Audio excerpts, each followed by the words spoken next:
My name is Brandy, and I'm 33, and I was born and raised in Monmouth, Illinois. It's always a stereotypical picture of homelessness. It's the guy curled up on a street corner in an overcoat with a brown bag. When the reality behind it is it has nothing to do with that. It's individuals that we don't even think of. It could be a next-door neighbor that's living right next door to us that's getting ready to lose everything because of a job situation. I think when you get to urban areas, you can actually see people walking down the streets that have, you know, bags upon bags or carts that they're pushing around. You can see them sleeping on park benches. When you get out to the rural communities, you might find a few people in tents. It's not the old guy under the underpass. It's not the lady pushing a grocery cart with all her worldly possessions in it. The fastest growing population in homeless shelters, single moms and their families. I've ran into a little bit of a situation a while back ago, and the kids are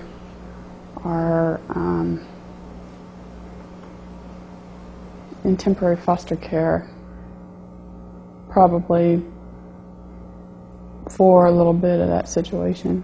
So I had to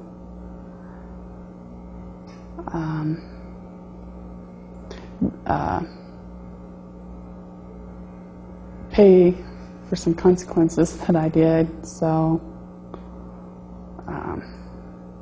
she resided in a home, started her family, and then her mother passed away sometime in there. I'm not sure how many years had passed by before her mom passed away. My dad and my brothers, but they're in a whole different situation.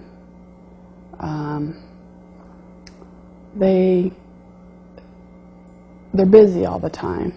And her mom was kind of the rock of the family. Everything sort of fell apart. It's just like one thing after another. She was able to purchase a small home here in town, but was not able to maintain the home. And so over a period of time, you know, power was shut off, water was shut off, and this is all, you know, since her mother's passing. There is a high population of people within this community that are in substandard housing, and technically that could be classified as not appropriate, and they could be technically classified as homeless. From that point forward, you know, she couldn't make it, and then her children were removed from her home because she couldn't, you know, take care of them. 15, 14, 10, and 8. The youngest ones growing up pretty close to this, next to the last one. Oh, it's like the first two, they kind of grew fast. If you're born into poverty, you have to pick yourself up the entire way. What people go through when they are going through poverty, and the resources that you really need to lift yourself out of that, especially if it's more than you. Everybody's story is different, of course, but we do often see single moms who are struggling just to be able to, you know, put clothes on their children's backs or feed them. And so we have a lot of single moms move into our program because one thing we can give them is at least a roof over their head and a bed to sleep in. And sometimes foster care is involved and sometimes it's not. I do get to see them, and we do get to be together. And it's just, there's 4 of them.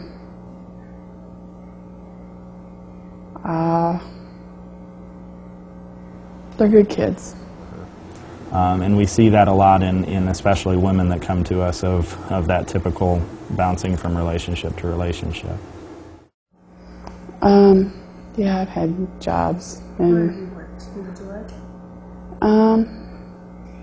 Yeah, I worked at farmland, and I didn't mind it because the pay was decent at that time, because I was raising a couple boys. But the reality is the way the economy is right now, and especially in rural Illinois, the impact that it has on the communities, the smaller communities in particular, it's very difficult to actually put a number to that, because the people that are struggling locally here, with all the factories leaving the area and the big jobs leaving the area. You can't pay your babysitter until you've had your first paycheck, but you can't collect your first paycheck until you have somebody to watch your children. So that tends to be one more, problem that attaches itself to women trying to get work and be able to maintain a job. You get in there to those minimum wage jobs, and then there's if you have kids, your family grows to a 5-person family, and the income's just not there. Whether it's loss of a job, it's a divorce, it's medical emergency, it's lack of insurance. There are all sorts of reasons that might cause a homelessness. People are not as apt to leave this area of the world, but they really don't know where to turn. And so what we are trying to do is just give them as many opportunities as we can to get back on their feet. Starting points right now,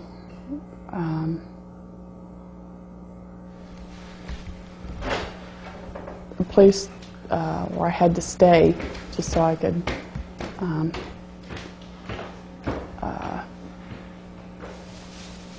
through the winter months, and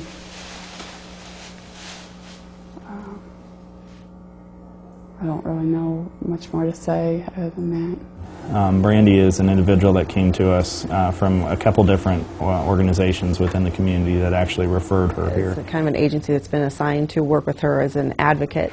Brought her in because they were looking for a cool place for her to sleep for just a few days during the brief heat spell that we had last summer. And so she stayed with us just for a few days, and then went on, and then we didn't see her again until this winter. And this time it was the local police agency who had discovered that she was back in her home that does not have heat or running water or anything, and brought her to us and asked if she could stay with us for a while. At that time, we didn't have any beds available because all of our female beds were full, and so we were desperately trying to find a place for her to sleep, and we kind of put her on some couches for a few nights. We put her up in a hotel for one night, and we were pretty determined that we wanted to help her as opposed to just turning her away because it was so cold. And we eventually had a bed open up, and then she moved officially into our program. So what we do is we provide a residential placement for them on a 12-month basis, where they come to us for 12 months. We do a curriculum with them that we work through different issues, from anger, temptation, to whatever the issue is that might got them to this point of homelessness.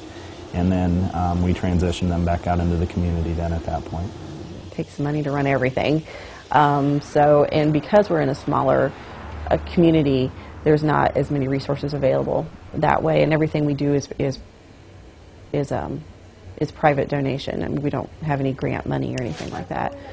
And then there's just really a few of us who do this, so sometimes manpower, we get a little tired sometimes. Part of our goal is to see Starting Point close its doors because people are stepping up and meeting the needs like they did in the past.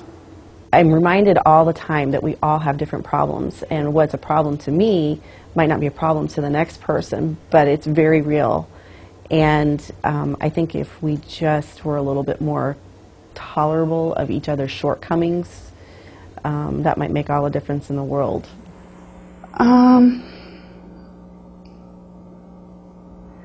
Try to get back on track with my kids and make life keep going, and just make a go of life in the house.